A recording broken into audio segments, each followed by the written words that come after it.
ఇప్పుడు మనం ఏం మాట్లాడుతున్నాం వీళ్ళందరితో అంటే ఎక్కడా కూడా ఈ సభ సాక్షిగా చెప్తున్నాను, ఇది ప్రజలకు కూడా తెలియాలి, ఎక్కడా కూడా గత ప్రభుత్వం తాలూకు హెడ్ చేసిన వ్యక్తి చేశారని ఎక్కడ కూడా నేను ప్రత్యేకించి మాట్లాడాలి.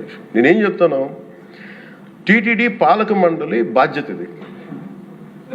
మీరు కూర్చోబెట్టి మీరు బాధ్యత తీసుకొని వాళ్ళ పార్టీ ఆ ప్రభుత్వం స్థాపించినప్పుడు వాళ్ళ నియమించిన పాలక మండలి వాళ్ళు చేసిన తప్పులకి సింపుల్ ఏం చేయాలి అధ్యక్ష, ఒక ఇంటర్వ్యూలో కూడా నన్ను అడిగితే నేనేం చెప్పానంటే, you mean to say you going to blame the person who headed the last government అంటే my intention is not that.